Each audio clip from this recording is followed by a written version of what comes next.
औज़ुबिल्लाहि मिनश्शैतानिर्रजीम बिस्मिल्लाहिर्रहमानिर्रहीम। Dear students, प्यारे बेटे बेटियों, अस्सलाम वालेकुम। मैं मुशर्रफ महमूद आपसे मुखातिब हूँ और इस वक्त आप समाअत कर रहे हैं CMM लेक्चर्स सीरीज़।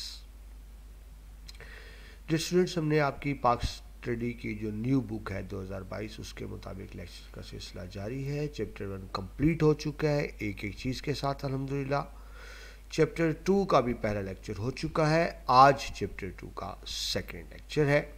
तो लेट्स स्टार्ट।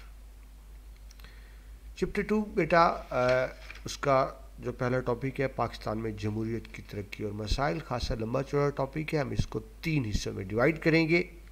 पहले हिस्से में हमने शुरू किया पेज 17 से लेकर आपका पेज 18 का तकरीबन हमने हाफ कर लिया था अयूब खान तक, और अयूब खान के बाद हमने आज आगे शुरू करना है।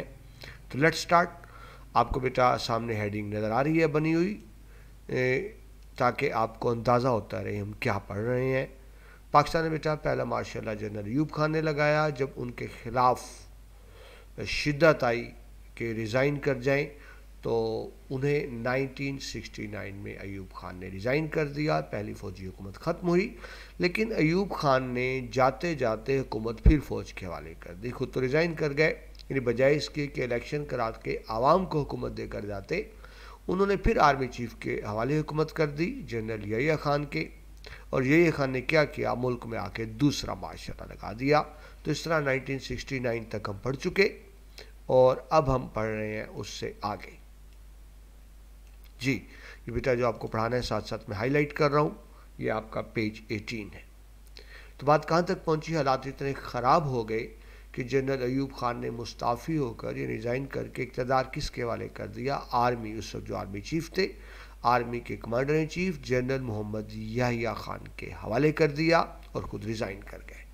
यूँ बेटा यहिया खान आए और यहिया खान ने आते ही पहला काम क्या किया, मुल्क में अगेन मार्शल लगा दिया, दूसरा मार्शल। उसकी बेटा शायद मुझे ये भी थी, आइन तो था नहीं, सॉरी आइन अयूब खान यहिया खान ने ख़त्म कर दिया था। ठीक है, पहला आइन 1956 का जो बना था जब अयूब ने मार्शल लगाया तो वो ख़त्म कर दिया।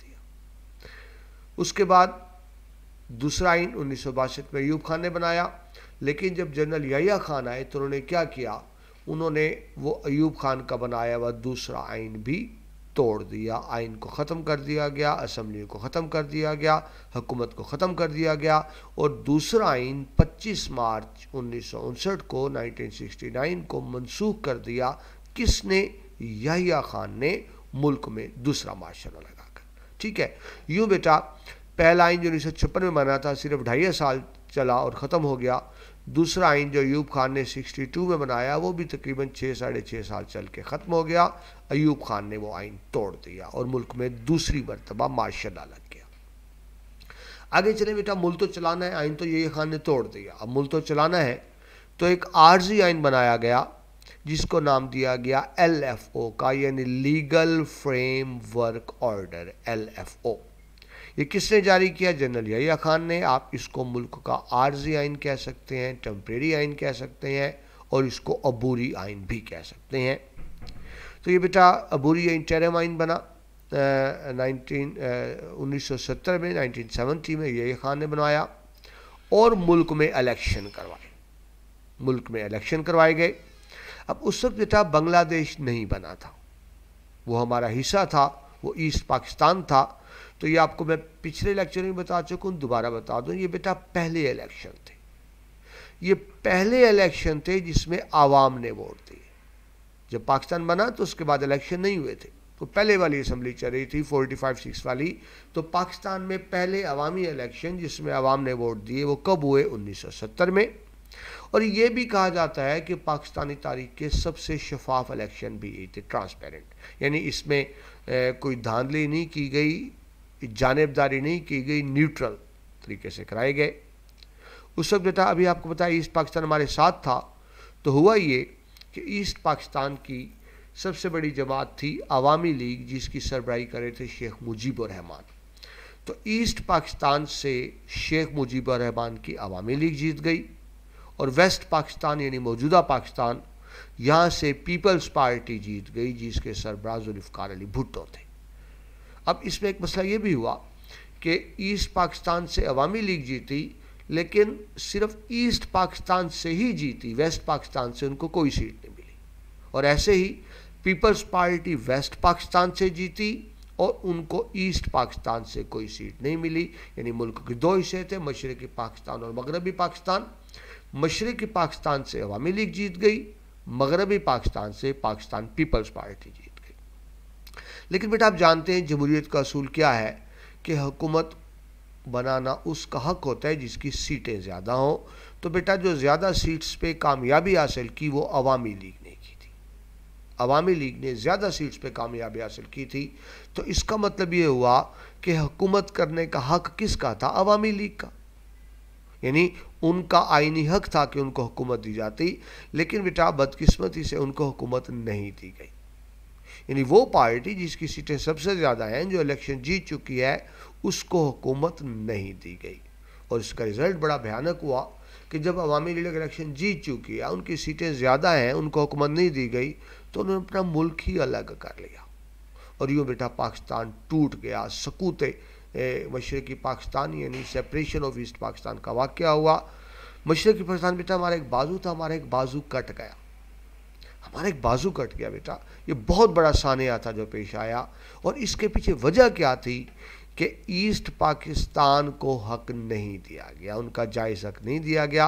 अगर ईस्ट पाकिस्तान की अवामी लीग को बेटा हुकूमत बनाने दी जाती तो वो हमसे अलग ना होते। लेकिन हुआ ये कि उनको जिस पार्टी ने मेजॉरिटी हासिल की उनको हुकूमत नहीं बनाने दी गई। नतीजा ये हुआ बेटा ईस्ट पाकिस्तान में हंगामे फूटे, लोगों ने एहतजाज शुरू कर दिया, जलसे शुरू हो गए। वो जलाओ घेराव की सियासत और टायरों को आग लगाना, रोड्स को ब्लॉक लगाना, क्योंकि उनको गवर्नमेंट नहीं दी जा रही थी। अब बजाय इसके कि उनके जायज़ मुतालबात माने जाते, उनको हुकूमत दी जाती, किया ये गया कि फ़ौज को हुक्म दिया गया कि सख्ती करें, आवाम को कंट्रोल करें। फ़ौज ने सख्ती की, यानी बजाय ये कि उनके जायज़ मुतालबा माना जाता, कोशिश की गई कि सख्ती के ज़रिए से ईस्ट पाकिस्तान, मशरक़ी पाकिस्तान या यह कह लें कि बंगाली अवाम को दबाया जाए। बेटा ताकत के ज़ोर पे आप किसी को दबा नहीं सकते, ख़ास तौर पे जब अपने हक के लिए लड़ रहे हो। इसका नतीजा वही निकलना था जिसका डर था कि ईस्ट पाकिस्तान हमसे अलग हो गया। शेख मुजीबुर रहमान ने अलहदगी का ऐलान करके अलग मुल्क बना लिया। यूँ बेटा 16 दिसंबर 1971 को ईस्ट पाकिस्तान हमसे अलग होकर बांग्लादेश बन गया। ये पाकिस्तान की तारीख का बेटा स्याह दिन 16 दिसंबर। और आप जानते हैं उसके बाद जो पाकिस्तान में APS का वाक़या पेश आया, आर्मी पब्लिक स्कूल का, वो भी 16 दिसंबर को ही हुआ था।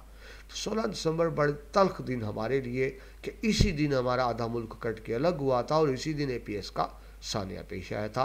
बहरहाल जब उनको हक नहीं मिला तो वो अलग हो गए और मशरक़ी पाकिस्तान एक अलग मुल्क के तौर पर वजूद में आ गया। बेटा क्यों बना, क्या वजूहात थी, क्या असरात थे, ये आगे चल के हम तफसील से भी पढ़ेंगे। ठीक है जी, ये टॉपिक आगे डिटेल में, इसलिए यहाँ मैं डिटेल डिस्कस नहीं कर रहा, आगे डिटेल में देखेंगे। फ़िलहाल तो हम सिर्फ ये देख रहे हैं कि पाकिस्तान में कौन कौन सी हुकूमतें कितना कितना अरसा रही। आगे चलिए जी। ईस्ट पाकिस्तान तो बांग्लादेश बन गया, अब ये था वेस्ट पाकिस्तान और यही रह गया, तो अब इसको नाम दे दिया गया इस्लामी जमहूरियत पाकिस्तान का। ईस्ट पाकिस्तान के अलग होने में बेटा एक तो वजह मैंने आपको ये बताई कि उनको उनका हक नहीं दिया गया, एक वजह। दूसरी वजह ये भी थी कि जनरल याहिया खान जो चीफ मार्शल एडमिनिस्ट्रेटर थे, वो हर शक्ल इक़्तिदार से चिपके रहना चाहते थे, वो इक़्तिदार से अलग नहीं होना चाहते थे। तो उनकी इक़्तिदार की हवस और ख्वाहिश भी एक वजह बनी ईस्ट पाकिस्तान के अलग होने की। अब जुल्म देखें, ईस्ट पाकिस्तान अलग हो गया हमसे, लेकिन याहिया खान अब भी इक़्तिदार से चिमटे रहना चाहते थे। लेकिन अवामी प्रेशर था, मजबूरन ना चाहते हुए जनरल याहिया खान ने क्या किया कि इक़्तिदार पीपल्स पार्टी के जो चेयरमैन थे जुल्फ़िकार अली भुट्टो, उनके हवाले कर दिया। क्यों कि वेस्ट पाकिस्तान से पीपल्स पार्टी ही जीती थी भारी अक्सरियत से। यूँ बेटा ईस्ट पाकिस्तान अलग होकर बांग्लादेश बन गया और वहाँ शेख मुजीबुर रहमान वज़ीर आज़म बन गए। और वेस्ट पाकिस्तान जो इसको हम सिर्फ पाकिस्तान कहते हैं, यहाँ इक़्तिदार पाकिस्तान पीपल्स पार्टी के चेयरमैन जुल्फ़िकार अली भुट्टो को हवाले किया और ख़ुद याहिया खान रिज़ाइन कर गए। ठीक है जी।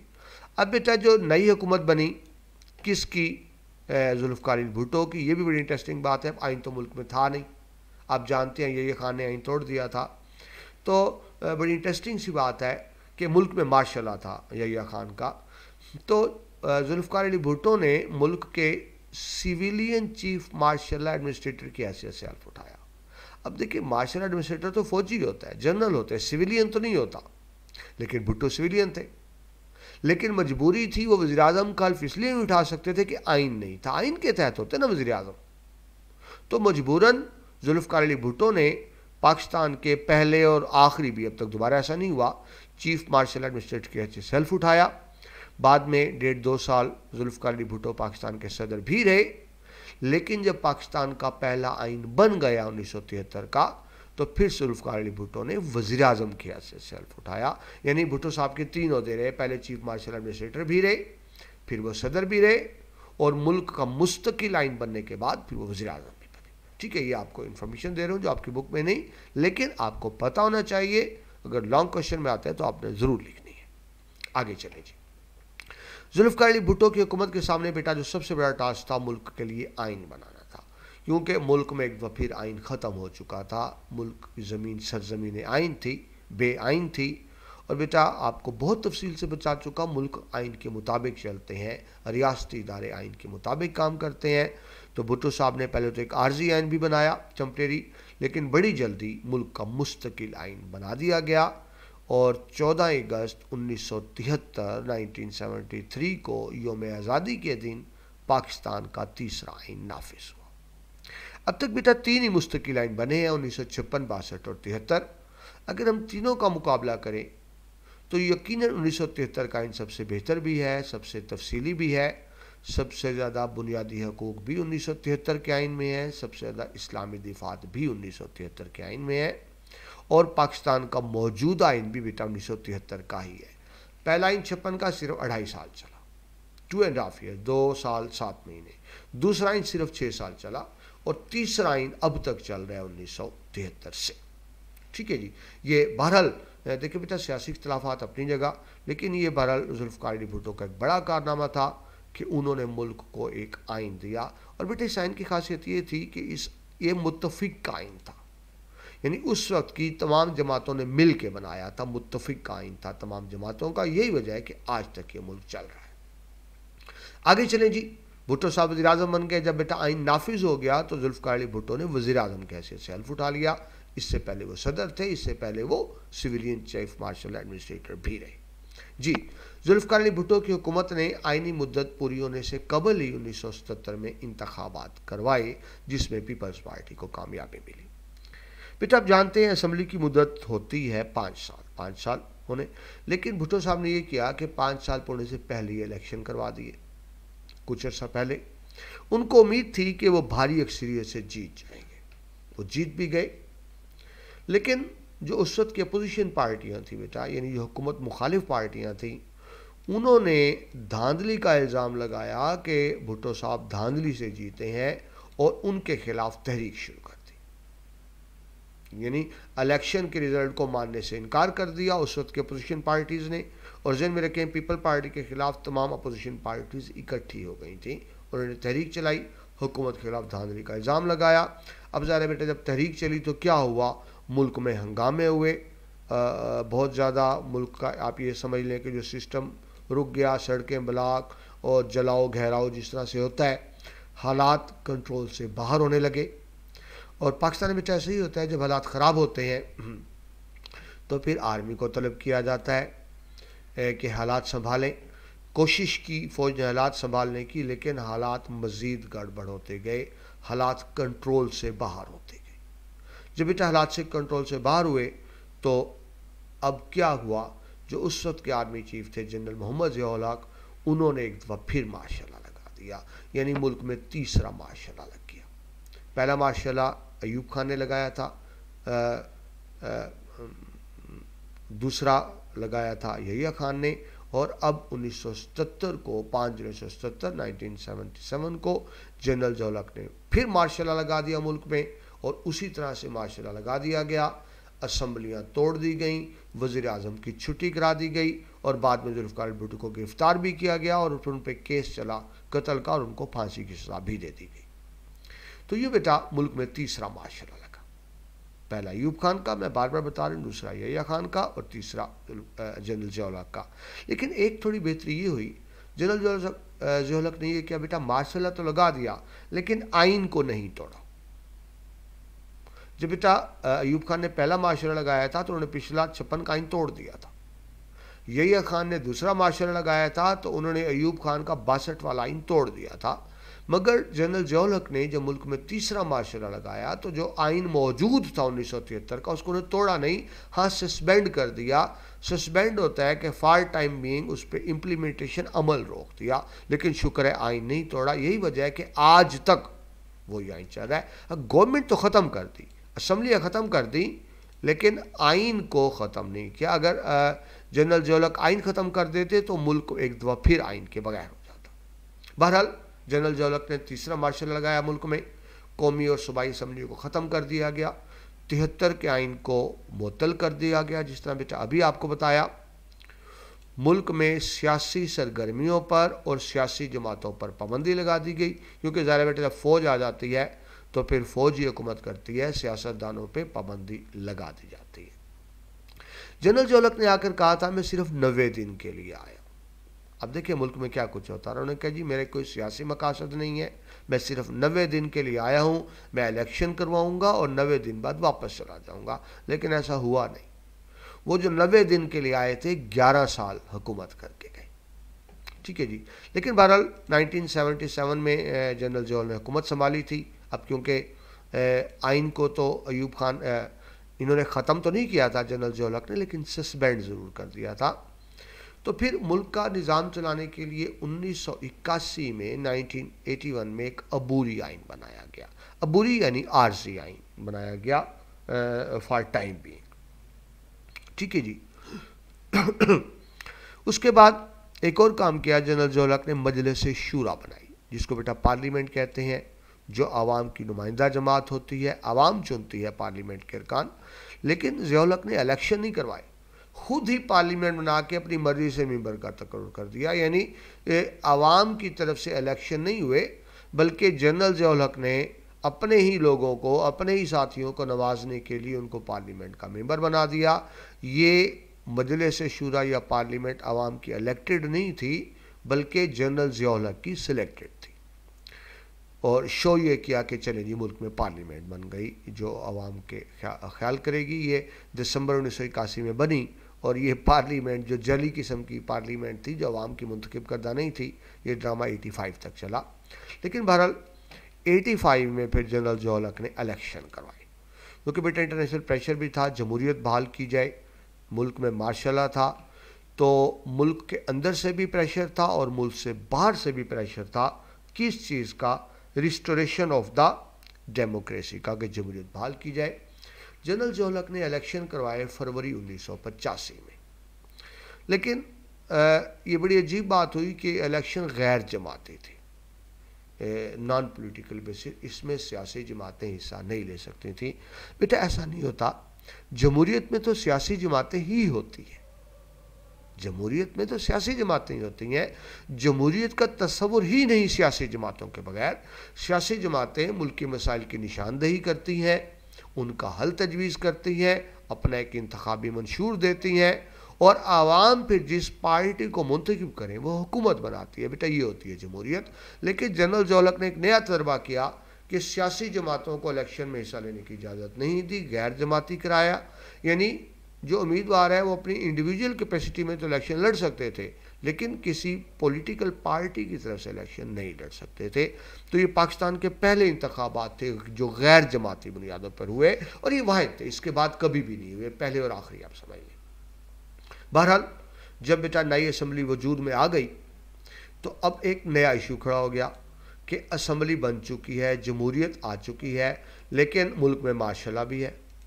यानी एट ए टाइम दो बातें तो नहीं हो सकती ना, कि फौजी हुकूमत भी रहे, मार्शल भी रहे और जमहूरियत भी हो।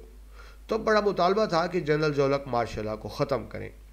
ज़िया-उल-हक साहब ने एक शर्त रखी, उन्होंने कहा जी आइन में आप कुछ तब्दीलियाँ करें, अमेंडमेंट्स करें, तो फिर मैं क्या करूँगा, आइन को भी बहाल कर दूंगा और जमहूरियत को भी बहाल कर दूंगा, मार्शल लॉ ख़त्म कर दूंगा। यानी जनरल ज़ियाउल हक ने नई असम्बली के सामने कुछ शराइत रखी कि अब आइन में ये तब्दीलियाँ करें तो फिर मैं मुल्क से मार्शल लॉ को ख़त्म कर दूंगा। अब वो कौन सी तब्दीलियाँ थीं? उन तब्दीलियों के तहत सदर के इख्तियारात में इजाफा किया गया। यानी सदर ने मुतालबा किया कि मुझे ये इख्तियार दिया जाए, मुझे ये इख्तियार दिया जाए कि अगर मैं समझूं कि हुकूमत ठीक नहीं चल रही तो मैं हुकूमत को ख़त्म कर सकूं, असम्बली तोड़ दूं। ये सदर का मुतालबा था कि आप मुझे इख्तियारात दें तो मैं फिर मुल्क से मार्शल लॉ ख़त्म करूंगा, वरना मुल्क से मार्शल लॉ ख़त्म नहीं करूंगा। यानी ये बारगेन किया। तो मजबूरन असम्बली ने इख्तियार दे दिया सदर को कि चले मुल्क से मार्शल लॉ तो ख़त्म होना, और ऐसा ही हुआ। सदर को इख्तियारात मिल गए और मुल्क से मार्शल लॉ ख़त्म कर दिया गया। वही ज़ियाउल हक जो आर्मी चीफ थे, अब उन्होंने मुल्क के सिविलियन सदर की हैसियत से हल्फ उठाया। यानी आप कह सकते हैं कि मुल्क में जमहूरियत बहाल हो गई, मार्शल लॉ ख़त्म हो गया, असम्बली वजूद में आ गई। मोहम्मद ख़ान जुनेजो, इनका ताल्लुक सिंध से था, मोहम्मद ख़ान जुनेजो पाकिस्तान के वज़ीर-ए-आज़म बन गए और ज़ियाउल हक ने मार्शल लॉ ख़त्म करके सिविलियन सदर बन गए। यानी आप यूँ समझें कि मुल्क एक मरतबा फिर जमहूरियत की तरफ आ गया। ठीक है जी। और जनरल ज़ियाउल हक ने जिस तरह बेटा वादा किया था कि मार्शल लॉ हटा लिया, मुल्क जमहूरियत की तरफ आ गया। अवाम खुश हुए कि जमहूरियत बहाल हो गई। ठीक है जी। 30 दिसंबर 1985 को मुल्क से मार्शल लॉ हटा लिया गया। ठीक है जी। लेकिन हुआ क्या कि वो जनरल ज़ियाउल हक जिन्होंने इलेक्शन करा के असम्बली मुंतखब कराई थी, उन्होंने क्या किया, अपनी ही असम्बली तोड़ दी। यानी वो असम्बली जो खुद जनरल ज़ियाउल हक ने कराई थी, उन्होंने कहा जी जो है ना हुकूमत ठीक नहीं चल रही, और नाम क्या लिया कि हुकूमत आइन के तहत नहीं चल रही। तो अपनी ही बनाई हुई असम्बली उन्होंने तोड़ दी। कब? 29 मई 1988 को। बेटा मैं भी बता चुका हूँ, सदर को इख्तियारात मिल गया था असम्बली तोड़ने का, उन्होंने अपने इख्तियारात को इस्तेमाल किया, असम्बली तोड़ दी, मोहम्मद ख़ान जुनेजो की हुकूमत को बरतरफ कर दिया, और न सिर्फ कौमी असम्बली तोड़ी बल्कि सूबाई असम्बलियाँ भी तोड़ दी, और ऐलान किया कि मुल्क में नए इलेक्शन करवाए जाएंगे। लेकिन बेटा इससे पहले कि मुल्क में नए इलेक्शन होते, जनरल ज़ियाउल हक बहावलपुर गए फ़ौजी मशकों का दौरा करने, और वहाँ उनके जहाज़ को हादसा पेश आया, जहाज़ गिर कर तबाह हो गया और जनरल ज़ियाउल हक उसमें जान बहक हो गए। जनरल ज़ियाउल हक भी ख़त्म हो गए। ये बेटा वो वाक़या है जो मैंने अपनी आंखों से देखा है, belongs to Bahawalpur. General Ziaul Haq का जो जहाज़ क्रैश था, मैं उसका चश्मदीद गवाह हूँ, मेरी आंखों के सामने ही हादसा हुआ था। लेकिन बहरहाल जनरल ज़ियाउल हक जान बहक हो गए, नहीं बच सके, पूरा जहाज़ तबाह हो गया। उसमें आर्मी के और जनरल्स भी थे और अमेरिका का सफ़ीर भी था। तो जनरल ज़ियाउल हक तो चले गए। तो बेटा आइन में क्या लिखा हुआ है कि जब सदर नहीं होता तो फिर जो सेनेट का चेयरमैन है वो सदर बन जाता है। तो उस वक्त बेटा सेनेट के चेयरमैन ग़ुलाम इसहाक़ खान थे। तो ज़ियाउल हक के इंतकाल के बाद ग़ुलाम इसहाक़ खान ने क्या किया, मुल्क के सदर का ओहदा संभाल लिया, और उन्होंने ऐलान किया किस चीज़ का, कि इलेक्शन करवाए जाएंगे उसी रूट। यानी ज़ियाउल हक तो चले गए, लेकिन उन्होंने ऐलान किया कि जिस तरह फैसला हुआ था उसी के मुताबिक ही इलेक्शन करवाई जाएगी। ठीक है बेटा। तो यहाँ तक हम 88 तक पहुँचे हैं। यहाँ मैं बात को मुकम्मल करता हूँ।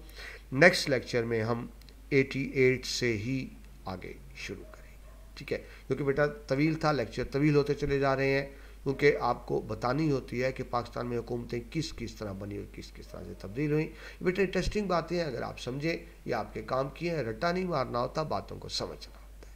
इसके साथ ही बेटा लेक्चर कंप्लीट होता है। हम पाकिस्तान की सियासी तारीख की बात करें, 1988 तक पहुँचे, और तीसरे और आखिरी लेक्चर में हम इस टॉपिक को कंप्लीट कर लेंगे। अपना बहुत सा ख्याल रखिएगा। अल्लाह हाफ़िज़।